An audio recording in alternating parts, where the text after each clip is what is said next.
चलिए शुरू कर रहे हैं ना। हेलो।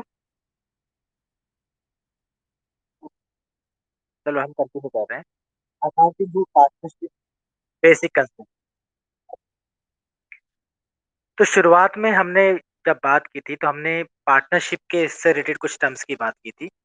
और हम इस चैप्टर में जो पढ़ने वाले हैं, पार्टनरशिप क्या है, पार्टनरशिप के एसेंशियल फीचर्स कौन कौन से हैं, और वो कौन कौन से प्रोविजंस हैं इंडियन पार्टनरशिप एक्ट 1932 के, जो कि एप्लीकेबल होते हैं in the absence of partnership deed, preparation of capital accounts, fixed and fluctuating capital methods. इसके साथ साथ हम लोग पढ़ेंगे distribution of profit and losses को अमंग द पार्टनर्स, जिसमें हम लोग प्रिपेयर करेंगे profit and loss appropriation account. हमने यहाँ पर ट्रीटमेंट जो सीखना है वो interest on capital, interest on drawings का भी सीखना है, guarantee of a minimum profit to a partner, हम उसकी बात करेंगे। और लास्ट में हम जब बात करेंगे तो वहां पर बात करेंगे पास्ट एडजस्टमेंट्स की। ठीक है। अब हम देखते हैं कि हमारे पास पार्टनरशिप है क्या चीज। तो हम लोग अगर पार्टनरशिप को डिफाइन करते हैं तो सिंपली हम लोग बोलते हैं कि पार्टनरशिप जो है वो रिलेशनशिप बिटवीन पर्सन्स हैं जो कि एग्री हुए हैं बिजनेस को करने के लिए, बिजनेस को प्रॉफिट के लिए करने के लिए। और ये जो बिजनेस है उन सभी के द्वारा या उन सब में से किसी एक के द्वारा उन सब के लिए चलाया जाता है। एक छोटी सी डेफिनेशन है वो आपको जो है थोड़ी ध्यान रखनी है। कौन सी है? Partnership is a relationship between two or more persons who have agreed to share profits of the business in an agreed ratio. Business can be carried on by all or any of them acting for all. हमने ये definition जो है ध्यान रखनी है। तो देखिए इसमें हमने पांच छह बातों को हमने देखा है। पहला, कि पार्टनरशिप जो है वो रिलेशन है किनके बीच का? दो या दो से अधिक लोगों के बीच की पार्टनरशिप रिलेशन है, दो या दो से अधिक लोगों के बिजनेस। और ये जो पार्टनरशिप होती है ये किसी बिजनेस को करने के लिए होती है। किसको करने के लिए? बिजनेस को करने के लिए। और बिजनेस से जो कुछ भी प्रॉफिट होगा उसको इन पार्टनर्स के द्वारा एग्रीड रेशियो में बांट लिया जाता है। वो एग्रीड रेशियो क्या होता है? एग्रीड रेशियो होता है एक ऐसा रेशियो जिसमें सारे पार्टनर्स एग्री हो गए थे कि हाँ इस रेशियो में फ्यूचर में बिजनेस के प्रॉफिट्स को बांट लेंगे। इसके साथ साथ इसमें एक चीज और उन्होंने कही है कि जो भी बिजनेस है, बिजनेस को या तो सारे पार्टनर मिलकर चलाएंगे या उन सब में से कोई एक उन सब के बिहाफ पर बिजनेस को ऑपरेट करेगा। तो ये एक पूरी डेफिनेशन थी जिसको हमने समझना था। अब यहाँ पर ये हमसे बात कर रहे हैं नेचर की, नेचर ऑफ पार्टनरशिप। मैंने हाईलाइट किया है, देख सकते हैं आप। नेचर ऑफ पार्टनरशिप व्हेन, पहले देखो डेफिनेशन के रूप में बता रहे हैं। When two or more persons join hands to set up a business and share its profits and losses, they are said to be in a partnership. कह रहे हैं जब दो या दो से अधिक पीपल पर्सन आपस में जुड़ जाते हैं बिजनेस को सेटअप करने के लिए और बिजनेस के प्रॉफिट एंड लॉसेस को शेयर करते हैं तो उनको हम उसको हम पार्टनरशिप कहते हैं। Section 4 of the Indian Partnership Act 1932 define करता है पार्टनरशिप को as the relationship between persons who have agreed to share profits of the business, can be carried on by all or any of them acting for all। ये partnership Act 1932 के section 4 के according definition है। इसमें कहा गया है कि partnership जो है वो रिलेशन है पर्सन्स के बीच का। पर्सन्स ने इस पार्टनरशिप को शुरू किया है बिजनेस के प्रॉफिट को शेयर करने के लिए, और ये जो बिजनेस है या तो उन सब के द्वारा या उन सब में से किसी एक के द्वारा उन सब के बिहाफ पर चलाया जाएगा। ठीक है, क्लियर इतना? तो ये हम लोग पढ़ चुके हैं। अब हम ना आगे कंटिन्यू हम देख के चल रहे हैं कि इसमें आगे क्या है।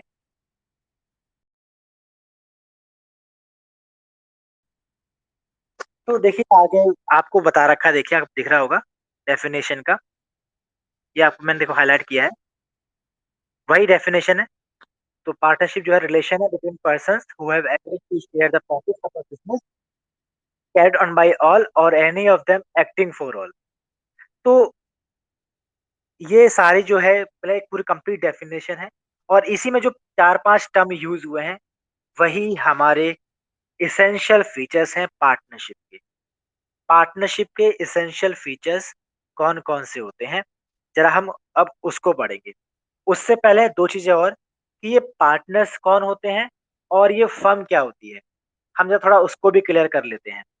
तो आप देखेंगे कि पार्टनरशिप में पार्टनर्स कौन हैं और पार्टनरशिप क्या है? देखिए मैंने हाइलाइट किया है, आपको दिख रहा होगा, persons who have entered into partnership. वो पर्सन जो पार्टनरशिप में आ रहे हैं, ठीक है, इंडिविजुअली एक दूसरे के साथ मिलकर काम करने के लिए, इन सभी को हम पार्टनर्स कह रहे हैं। और ये पार्टनर्स जब इकट्ठे होकर या जब हम इनको किसी नाम से पुकारते हैं, तो वो नाम जो है वो फर्म होता है। ठीक है, पार्टनरशिप फर्म बोलते हैं। अगर हम अकेले अकेले बात कर रहे हैं तो ये पार्टनर्स हैं, और जब इनको कलेक्टिवली ग्रुप में इनको नाम देते हैं तो वो हम बोलते हैं पार्टनरशिप फर्म। तो अब हम पढ़ रहे हैं essential features of partnership.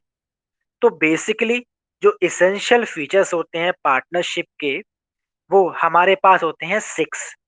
Six essential features होते हैं पार्टनरशिप के। तो कौन कौन से हैं, जरा हम इनकी अब बात कर रहे हैं। तो आपको दिख जाएगा हमारे पास। देखिए पहला जो फीचर है वो है टू और मोर पर्सन्स। पहला फीचर है इसका, टू और मोर पर्सन्स। तो देखेंगे क्या कह रहे हैं इसके अंदर। In order to form partnership there should be at least two persons coming together for a common goal. In other words, the minimum number of partners in a firm can be two. There is, however, a limit on their maximum number. By virtue of Section 464 of the Companies Act 2013, the central government is empowered to prescribe maximum number of partners in a firm. But the number of partners cannot be more than 100. The central government has prescribed the maximum number of partners in a firm is to be 50। देखिए पूरा आपको दिख रहा होगा। अगर हम कह रहे हैं तो ये पार्टनरशिप जो होती है, ये कम से कम 2 पर्सन्स के साथ शुरू होती है। तो इसमें हम लोग इसी को लेकर चल रहे हैं। उन्होंने बोला है कि जब हम किसी पार्टनरशिप फर्म की बात करते हैं तो वहाँ पर कम से कम 2 पर्सन्स का होना ज़रूरी है, किसी कॉमन गोल को अचीव करने के लिए। और अदर वर्ड्स में हम कहें तो कम से कम 2 पर्सन्स का एज़ अ पार्टनर होना ज़रूरी होता है। लेकिन मैक्सिमम नंबर ऑफ पार्टनर कितने होंगे, इस पर कोई लिमिट नहीं है। और लेकिन जो सेक्शन 464 है कंपनीज एक्ट 2013 का, उसके अकॉर्डिंग सेंट्रल गवर्नमेंट जो है एम्पावर्ड की करती है कि वो मैक्सिमम नंबर ऑफ पार्टनर्स को फिक्स कर सकती है। लेकिन जो पार्टनर्स हैं वो 100 से ज्यादा नहीं होने चाहिए। और गवर्नमेंट ऑफ इंडिया, हाँ जी, 100 जो सेक्शन 464 है कंप्लीट 2013 का, उसके अकॉर्डिंग सेंट्रल गवर्नमेंट जो है मैक्सिमम नंबर ऑफ पार्टनर्स जो है फर्म में 100 रख सकती है, 100 से ज्यादा नहीं बना सकती। लेकिन गवर्नमेंट ऑफ इंडिया ने मैक्सिमम नंबर ऑफ पार्टनर्स की जो संख्या रखी है वो 50 ही रखी है। मैक्सिमम 100 हो सकते हैं, लेकिन गवर्नमेंट ऑफ इंडिया ने 50 ही रखे हैं। ठीक है, ये फर्स्ट फीचर है हमारा टू और मोर पर। दूसरी जो खास बात है पार्टनरशिप फर्म की, वो है एग्रीमेंट। एग्रीमेंट का होना जो है बहुत जरूरी होता है। विदाउट एग्रीमेंट कोई फर्म एग्जिस्टेंस नहीं रखती है। तो देखिए क्या कह रहे हैं इसके अंदर, अगर हम देखें तो इसमें हमें दिखेगा agreement is the result of an agreement between two or more persons दिख रहा है ना? देखेंगे हम, partnership is the result of an agreement between two or more persons to do business and share its profit and losses. The agreement becomes the basis of relationship between partners. It is not necessary that such agreement is in written form. An oral agreement is equally valid. But in order to avoid disputes, it is preferred that the partners have a written agreement. देखो agreement में हमें बताया है कि जो partnership होती है वो एग्रीमेंट की वजह से ही होती है। जब दो या दो से अधिक पर्सन्स के बीच में किसी बिजनेस को करने के लिए और बिजनेस के प्रॉफिट लॉसेस को शेयर करने के लिए एग्रीमेंट होता है तो उसकी वजह से एक पार्टनरशिप फर्म फॉर्म होती है। और इसमें उन्होंने ये भी कहा है कि ये जरूरी नहीं है कि ये जो एग्रीमेंट है वो रिटर्न फॉर्म में ही हो। ये एग्रीमेंट आपका ओरल भी हो सकता है और ये इक्वली वैलिड है, लेकिन डिस्प्यूट्स ना हो इसके लिए पार्टनर्स को प्रेफर करना चाहिए कि उनके जो एग्रीमेंट्स हैं वो रिटर्न में हो, वो उनके लिए बेटर रहेगा। ठीक है, तो ये हमारे पास दो फीचर हो चुके हैं। अब हम जब बात करें थर्ड इसेंशियल फीचर की जो कि बहुत ही इंपॉर्टेंट है, वो है बिजनेस। अब हम जब इसकी बात करते हैं बिजनेस की, तो इसमें क्या बता रहे हैं हमें, तो हम ध्यान से देखें, अगर हमें दिख जाएगा the agreement should be to carry on some business mere co-ownership of property does not amount to partnership. For example, if Rohit and Sachin jointly purchased a plot of land, they become the joint owners of the property and not the partners. But if they are in the business of purchase and sale of land for the purpose of making profit, they will be called partners. देखो इसमें वो हमें बताना क्या चाह रहे हैं actually, वो हमसे कह रहे हैं कि जो एग्रीमेंट होता है ना पार्टनर्स के बीच में, दो या दो से अधिक पर्सन्स जो हैं इनके बीच में जो एग्रीमेंट हो रहा है वो एग्रीमेंट बिजनेस करने के लिए होना चाहिए। अगर आपने कोई प्रॉपर्टी किसी के साथ मिलकर परचेज की है या मिलकर सेल की है, ठीक है, तो वो ऐसी कंडीशन में आप पार्टनर्स नहीं कहलाएंगे। क्यों? क्योंकि वहां पर आप जो है को ऑनर्स हैं, आप मालिक हैं उस प्रॉपर्टी के, और मालिक जो होते हैं प्रॉपर्टी के वो को ऑनर्स कहलाते हैं, पार्टनर्स नहीं कहलाते। लेकिन अगर आप यही प्रॉपर्टी को सेल परचेज करने का काम करते हैं, आपने प्रॉपर्टी सेल की, कहीं से परचेज की, उसको किसी और को सेल कर दिया, यही काम आप लगातार कर रहे हैं प्रॉफिट अर्न करने के पर्पज से, तब आप लोग पार्टनर्स कहलाएंगे। ठीक है, और जब हम सिर्फ प्रॉपर्टी को सेल या परचेज कर रहे हैं नॉर्मली, तो हम को ऑनर्स कहलाते हैं, तब हम पार्टनर्स नहीं होते हैं। ठीक है, फोर्थ इंपॉर्टेंट इसमें हमारे पास पॉइंट है जो कि है म्यूचुअल एजेंसी। अब ये म्यूचुअल एजेंसी क्या होती है, अब हम इसके बारे में पढ़ने वाले हैं। तो म्यूचुअल एजेंसी क्या है, हम इसको देख रहे हैं, देखेंगे। The business of a partnership concern may be carried on by all the partners or any of them acting for all. This statement has two important implications. First, every partner is entitled to participate in the conduct of the affairs of its business. Second, that there exists a relationship of mutual agency between all the partners. Each partner each partner carry on the business is the principal as well as the agent for all other partners. कुल मिलाकर हम लोग कह सकते हैं इसमें कि जो पार्टनरशिप फॉर्म ऑफ बिजनेस होती हैं इनमें पार्टनर्स का जो जितने भी पार्टनर्स होते हैं वो सारे जो है बिजनेस को कंडक्ट कर रहे होते हैं, या उनमें से कोई एक उन सब के बिहाफ पर कंडक्ट कर रहा होता है। ये स्टेटमेंट हमें दो इम्प्लीकेशंस के बारे में बता रहा है।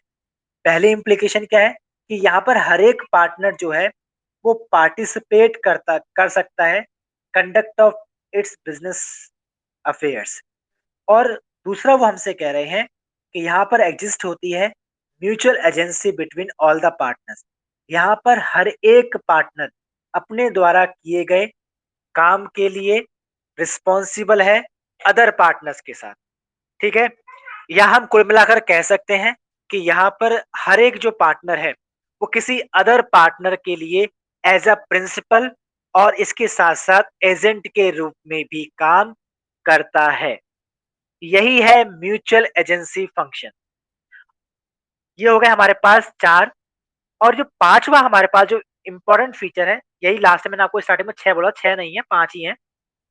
तो देखिए क्या है, जो फिफ्थ इंपॉर्टेंट इसेंशियल एलिमेंट है वो है हमारा sharing of profit. Sharing of profit ये क्या है, तो अब हम इसकी बात कर रहे हैं, sharing of profit. Another important element of partnership is that the agreement between partners must be to share profit and losses of business. Though the definition contained in the Partnership Act describes partnership as a relation between people who agreed to share the profits of a business, the sharing of losses is implied. तो कुल मिलाकर हम इसमें कह सकते हैं कि जो पार्टनरशिप फॉर्म ऑफ बिजनेस होती है, इसमें पार्टनर्स के बीच में एग्रीमेंट होता है बिजनेस के प्रॉफिट एंड लॉसेस को शेयर करने के लिए। जो डेफिनेशन थी पार्टनरशिप एक्ट के अकॉर्डिंग, उसमें ये बिल्कुल क्लियरली डिस्क्राइब किया गया है कि जो पार्टनरशिप है वो रिलेशन होती है बिटवीन द पर्संस जो कि एग्री हैं बिजनेस के प्रॉफिट को शेयर करने के लिए। और जब बिजनेस के प्रॉफिट को वो शेयर करते हैं एक एग्रीड रेशियो में, तो वहां पर उन्हें बिजनेस में अगर लॉस होता है तो उस लॉस को भी एग्रीड रेशियो में शेयर करना होगा।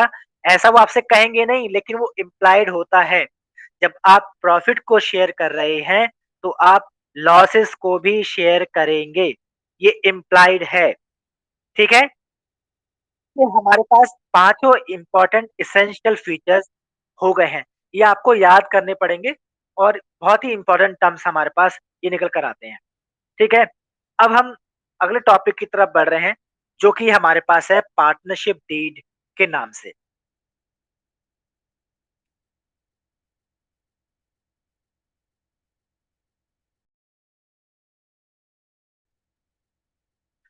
पार्टनरशिप डीड की हम बात कर रहे हैं, जो हमारा नेक्स्ट कंटेंट है हमारे पास है। लायबिलिटी ऑफ पार्टनर्स हम इसकी बात नहीं कर रहे, उतना इंपॉर्टेंट नहीं है, लेकिन फिर भी इसको हल्का डिस्कस कर लेते हैं पहले। Liabilities of a partners, partnership firm में जितने भी पार्टनर्स होते हैं, ठीक है, वो जॉइंटली लायबल होते हैं थर्ड पार्टी के लिए। और ये इनकी जो लायबिलिटीज होती हैं, लायबिलिटीज का मतलब ऑब्लिगेशंस, कितने अमाउंट के लिए दायित्व है। अगर बिजनेस की लायबिलिटीज अनलिमिटेड है तो ऐसी स्थिति में पार्टनर्स भी उस लायबिलिटी के लिए अनलिमिटेड लायबल होंगे। हर एक पार्टनर की लायबिलिटी यहाँ पर अनलिमिटेड होगी। कोई पार्टनर लिमिटेड लायबिलिटीज के लिए ऑब्लिगेबल नहीं है, या कह सकते हैं लिमिटेड लायबिलिटीज पार्टनर्स की नहीं होती हैं एक्सेप्ट माइनस। अगर कोई पार्टनर माइनर है तो उसकी लायबिलिटी लिमिटेड होगी। उसके अलावा जितने भी पार्टनर्स होंगे फर्म में वो सारे के सारे अनलिमिटेड लायबिलिटीज को रखते हैं। अब आते हैं इंपॉर्टेंट टॉपिक जो कि है हमारा पार्टनरशिप डीड। अब ये पार्टनरशिप डीड क्या होता है, तो इसको हम लोग देख के चल रहे हैं। Partnership comes into existence as a result of agreement among the partners. The agreement can be either oral or written. The Partnership Act does not require that the agreement must be in writing. अब तक इन्होंने हमें बताया कि जो partnership जो existence में आती है वो रिजल्ट ऑफ एग्रीमेंट होती है पार्टनर्स के। ये जो एग्रीमेंट होते हैं ये ओरल या रिटन होते हैं। पार्टनरशिप एक्ट कभी भी रिक्वायर नहीं करता है कि एग्रीमेंट जो है वो आपका रिटन में हो। लेकिन अगर आपका एग्रीमेंट रिटर्न में होता है तो इससे इससे आपको आगे चलकर काफी कुछ लीगल जो कंडीशंस होती हैं उनमें आपको काफ़ी हद तक हेल्प मिल जाती है। यानी कह सकते हैं कि अगर आपका एग्रीमेंट, पार्टनर्स के बीच का जो एग्रीमेंट है, वो एग्रीमेंट अगर रिटर्न में हो, तो उस रिटर्न एग्रीमेंट को हम पार्टनरशिप डीड के नाम से जानते हैं। तो पार्टनरशिप एग्रीमेंट, पार्टनरशिप डीड क्या हुई?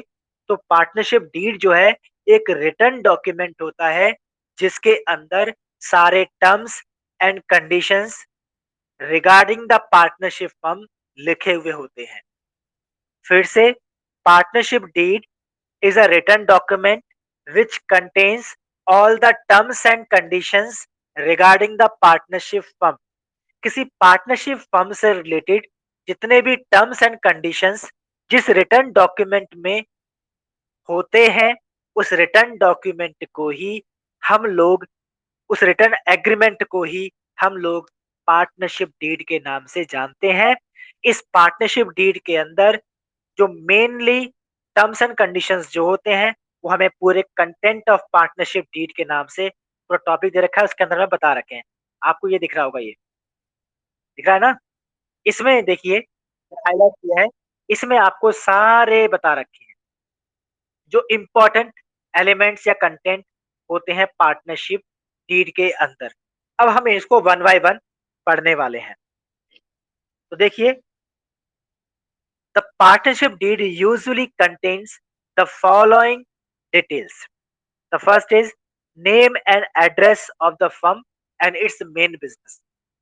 पार्टनरशिप डीड के अंदर क्या क्या बातें होती हैं? तो देखो, पहली बात तो यही है कि पार्टनर्स कौन कौन है। हम कह सकते हैं कि फर्म का नेम क्या है, फर्म का एड्रेस क्या है, और फर्म का मेन बिजनेस क्या होगा। दूसरा जो इसके अंदर इंपॉर्टेंट टर्म है वो यही है कि पार्टनर्स कौन कौन है और पार्टनर्स के एड्रेसेस क्या है। किस पार्टनर ने कितनी कितनी कैपिटल कंट्रीब्यूट की है बिजनेस को करने के लिए। थर्ड पॉइंट में हमारे पास ये बताया है। Fourth, accounting period of the firm. Firm के अकाउंट्स कब क्लोज होंगे, अकाउंटिंग पीरियड कौन सा होगा। क्या फर्म के अकाउंट्स 1 अप्रैल से शुरू होंगे और नेक्स्ट मंथ, नेक्स्ट ईयर के 31 मार्च को क्लोज होंगे, या अकाउंट जो है 1 जनवरी से स्टार्ट होंगे और क्लोज 31 दिसंबर पर होंगे, या फिर जो अकाउंटिंग पीरियड है हमारा, वो दशहरे से दशहरा होगा, दिवाली से दिवाली होगा, या फिर क्रिसमस से क्रिसमस होगा, ईद से ईद होगा, या होली टू होली होगा। ठीक है, तो ये सब कुछ इसमें लिखा हुआ होता है कि बिजनेस का अकाउंटिंग पीरियड कौन सा होने वाला है। ठीक है, नेक्स्ट हमारे पास हम देखें, अगर नेक्स्ट पॉइंट में हमें बताया है इन्होंने कि the the date of commencement of partnership. Partnership कब शुरू हुई है, उसकी डेट भी इस रिटर्न डॉक्यूमेंट के अंदर लिखी हुई होती है। कौन कौन से रूल्स होंगे बैंक अकाउंट्स को ऑपरेट करने के, कौन पार्टनर, कौन सा पार्टनर बैंक से, बैंक में जो अकाउंट है फर्म का, उसको ऑपरेट करेगा। क्या सारे पार्टनर मिलकर ऑपरेट करेंगे बैंक अकाउंट को, या उनमें से कोई एक उन सब के लिए, या कोई दो पार्टनर मिलकर अकाउंट को ऑपरेट करेंगे बैंक के। बिजनेस में प्रॉफिट एंड लॉस शेयर करने का रेशियो क्या होगा पार्टनर्स के बीच में। 3-4 पार्टनर हैं, वो पार्टनर किस रेशियो में बिजनेस के प्रॉफिट को शेयर करेंगे। इसके साथ साथ rate of interest on capital क्या होगा, और लोन पर इंटरेस्ट क्या होगा। ड्राइंग्स पर अगर कोई इंटरेस्ट चार्ज करना है तो उस पर इंटरेस्ट रेट क्या होगा। ऐसे ही मोड ऑफ ऑडिटर्स अपॉइंटमेंट, हमने जो ऑडिटर्स को अपॉइंट करना है वो कैसे करना है, उसका तरीका क्या होगा। ये, क्या किसी पार्टनर को सैलरी कमीशन देना है, अगर देना है तो कितना कितना देना, ये भी यहाँ पर प्रिस्क्राइब किया जाता है। यही यहाँ पर डिटेल में बता दिया जाता है।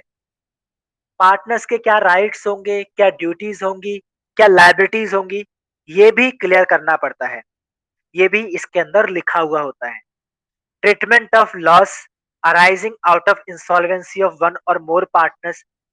किसी पार्टनर के इंसॉल्वेंट होने की वजह से, या सभी पार्टनर्स के, एक से अधिक पार्टनर के इंसॉल्वेंट होने की वजह से जो लॉस अराइज हुए हैं, उसका ट्रीटमेंट कैसे होगा। अकाउंट्स का सेटलमेंट हम कैसे करेंगे। इसके साथ-साथ मेथड्स क्या होंगे?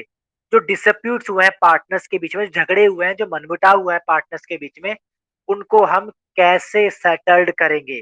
उसका मेथड क्या होगा? और कौन से रूल्स फॉलो किए जाएँगे जब किसी पार्टनर का एडमिशन हो रहा होगा फर्म के अंदर, या रिटायरमेंट होगा, या किसी पार्टनर की डेथ हुई है तब? कौन से रूल्स फॉलो किए जाएँगे? क्या किसी पार्टनर को फर्म के अंदर ईज़िली ऐसे ही एडमिट किया जा सकता है या नहीं? किसी पार्टनर की अगर डेथ हो जाती है तो क्या फर्म को क्लोज़ कर देंगे? किसी पार्टनर के रिटायरमेंट पे क्या फर्म को क्लोज़ करेंगे? इससे रिलेटेड सारे रूल्स जो हैं इस पार्टनरशिप डीड के अंदर लिखे हुए होते हैं। और लास्ट पॉइंट में इन्होंने हमें बताया है, कोई अदर मैटर जो कि और भी होते हैं, वो अगर कंसर्न है, जैसे normally partnership deed covers all matters affecting relationship of partners among the themselves. However, if there is no express agreement on certain matters, the provisions of the Indian Partnership Act 1932 shall apply. कह रहे अगर कोई matter रह गया है in partnership deed में लिखने से, तो ऐसी कंडीशन में पार्टनरशिप एक्ट 1932 के जो प्रोविजंस होंगे वो उस पर एप्लीकेबल हो जाएंगे। ठीक है, इतना क्लियर है? तो ये है हमारी पार्टनरशिप डीड, ये हमारी पार्टनरशिप डीड है।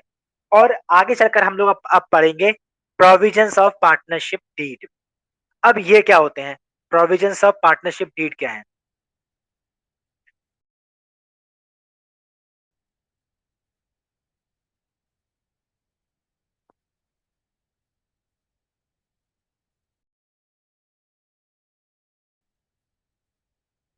Provisions of partnership act relevant for accounting. अब ये हमारे पास जो इंपॉर्टेंट टॉपिक है, हम इसकी अब बात कर रहे हैं। देखिए, सबसे पहली बात, जब पार्टनरशिप डीड अब्सेंट होती है, तो पार्टनरशिप डीड के अब्सेंट होने पर, ठीक है, क्या क्या रूल एप्लीकेबल होते हैं, अब हम उनकी बात करने वाले हैं। तो पहली बात हम बात कर रहे हैं प्रॉफिट शेयरिंग रेशियो की। जब पार्टनरशिप डीड अब्सेंट होती है, यानी कि पार्टनर्स ने कोई एग्रीमेंट नहीं किया है प्रॉफिट शेयरिंग रेशियो के रिगार्डिंग में, तो ऐसी कंडीशन में बिजनेस में जो भी प्रॉफिट होगा, उस प्रॉफिट को सारे पार्टनर्स के द्वारा इक्वली शेयर किया जाएगा, भले ही किसी भी पार्टनर्स ने कितनी भी कैपिटल क्यों ना कंट्रीब्यूट की हो। अगर किसी पार्टनर ने 10 लाख रुपए कंट्रीब्यूट किए हैं और किसी पार्टनर ने 1 लाख कंट्रीब्यूट किया है, ठीक है, तो ऐसी कंडीशन में और उनके बीच में कोई एग्रीमेंट नहीं हुआ है प्रॉफिट शेयरिंग रेशियो को लेकर, तो ऐसी कंडीशन में, क्योंकि यहाँ पर पार्टनरशिप डीड नहीं है, तो यहाँ पर पार्टनरशिप एक्ट 1932 का प्रोविजन लागू हो जाएगा, जिसके अकॉर्डिंग प्रॉफिट जो है वो इक्वली बांटा जाएगा सारे पार्टनर्स के द्वारा। ठीक। नेक्स्ट हम अगर हम देखें, वो है इंटरेस्ट एंड कैपिटल का ट्रीटमेंट। अगर पार्टनरशिप डीड नहीं है, अगर पार्टनरशिप डीड नहीं है, तो ऐसी कंडीशन में किसी भी पार्टनर को किसी भी प्रकार का इंटरेस्ट ऑन कैपिटल नहीं दिया जाएगा, भले ही उसने कितनी भी कैपिटल क्यों ना कंट्रीब्यूट कर रखी हो। इंटरेस्ट ऑन कैपिटल सिर्फ तभी अलाउ होगा जब पार्टनर्स ने उसके बारे में क्लियरली बात कर रखी हो, या पार्टनर्स के बीच में इसके लिए एग्रीमेंट हो रखा हो, तभी इंटरेस्ट ऑन कैपिटल एक एग्री रेट से पे किया जाएगा। अगर क्वेश्चन में हमें कह रखा है कि पार्टनरशिप डीड साइलेंट है, या पार्टनरशिप डीड में इंटरेस्ट ऑन कैपिटल के ट्रीटमेंट के बारे में कुछ भी नहीं कह रखा है, तो ऐसी कंडीशन में हम किसी भी पार्टनर को इंटरेस्ट ऑन कैपिटल अलाउ नहीं करेंगे। इंटरेस्ट ऑन कैपिटल अलाउ सिर्फ तभी होगा जब ये कह रखा हो कि हाँ, पार्टनर्स एग्री हैं इंटरेस्ट ऑन कैपिटल को पे करने के लिए इस पर्टिकुलर रेट से, या फिर ये कह रखा हो कि इंटरेस्ट ऑन कैपिटल जो है वो चार्ज अगेंस्ट प्रॉफिट है, सिर्फ तभी पे करेंगे, नहीं तो पे नहीं करेंगे। इंटरेस्ट ऑन कैपिटल पार्टनर्स को अलाउ नहीं करते हैं। थर्ड पॉइंट हम अगर बात करें, तो वो है इंटरेस्ट ऑन ड्रॉइंग की। इंटरेस्ट ऑन ड्रॉइंग क्या है? जब जैसे पार्टनर्स ने बिजनेस में कैपिटल कंट्रीब्यूट की होती है, ठीक है, वैसे ही पार्टनर्स जो है बिजनेस से पैसा निकालते भी हैं अपने पर्सनल यूज के लिए, डोमेस्टिक यूज के लिए, तो उस पर कभी कभी फर्म्स जो हैं इंटरेस्ट चार्ज करती हैं। अब क्योंकि यहाँ पर पार्टनरशिप डीड एब्सेंट है, जब पार्टनरशिप डीड एब्सेंट होती है, तो ऐसी कंडीशन में इंटरेस्ट ऑन ड्राइंग पार्टनर से चार्ज नहीं किया जाता है। क्योंकि डीड एब्सेंट है, इसलिए इंटरेस्ट ऑन ड्राइंग चार्ज नहीं करेंगे, कोई भी कुछ कह रहा हो, क्योंकि यहाँ पर एग्रीमेंट नहीं है। तो हम इंटरेस्ट ऑन ड्राइंग पार्टनर से चार्ज नहीं करेंगे, पार्टनर से नहीं लेंगे। वहीं अगर हम बात करें इंटरेस्ट ऑन लोन के ट्रीटमेंट की, तो इंटरेस्ट ऑन लोन का ट्रीटमेंट बिल्कुल सिंपल सा है, डीड में कहा हो या नहीं कहा हो। देखो डीड में अगर कहेंगे इंटरेस्ट ऑन लोन के लिए, तो जिस रेट से कह रखा होगा वो रेट 10% है, 12% है, 15%, 20%, जो भी रेट है, तो इंटरेस्ट ऑन लोन उस रेट से अलाउ जो है किया जाता है। लेकिन अगर इंटरेस्ट के बारे में, इंटरेस्ट ऑन लोन के बारे में डीड में कोई बात नहीं है, यानी कि डीड एब्सेंट है, पार्टनर्स ने पार्टनरशिप डीड बनाई ही नहीं थी, तो ऐसी कंडीशन में आप जो है, ऐसी कंडीशन में इंटरेस्ट ऑन ऑन लोन फिर भी अलाउ करेंगे, लेकिन इसका जो रेट ऑफ इंटरेस्ट होगा वो सिर्फ 6% पर एनम ही होगा। 6% पर एनम से ज्यादा इंटरेस्ट ऑन लोन अलाउ नहीं किया जाएगा, अगर डीड नहीं है तो। अगर डीड है, फिर डीड में जो कुछ भी कह रखा है, फिर उसके हिसाब से इंटरेस्ट ऑन लोन अलाउ किया जाता है। और लास्ट पॉइंट इसमें हमारे पास जो है वो है रेमुनरेशन। तो जब डीड एब्सेंट होती है, तो किसी भी पार्टनर को किसी भी प्रकार का कोई भी रेमुनरेशन नहीं दिया जाता है। रेमुनरेशन का मतलब सैलरी, कमीशन एटसेट्रा से है। पार्टनर्स को, पार्टनर्स ने अगर एक्टिवली वर्क किया है फर्म के अंदर और उसके लिए वो सैलरी, कमीशन एटसेट्रा की मांग करते हैं, तो पार्टनरशिप डीड एब्सेंट होने की वजह से किसी भी पार्टनर को सैलरी या कमीशन नहीं दिया जाएगा। क्यों? क्योंकि डीड एब्सेंट है, और जब डीड एब्सेंट होती है तो वहां पर पार्टनरशिप एक्ट 1932 के प्रोविजंस एप्लीकेबल हो जाते हैं, और इसीलिए किसी भी पार्टनर को कोई सैलरी या कमीशन नहीं दिया जाता है। ठीक है? अब हम सिर्फ आज के लिए हमारा सिर्फ इतना ही है, बाकी हम लोग नेक्स्ट क्लास में पढ़ेंगे, और इसी के साथ हमारी यहीं पर हमारी क्लास ओवर हो रही है। आई होप आप लोगों को समझ में आया होगा। नेक्स्ट क्लास में मिलते हैं हम लोग अब। Thank you.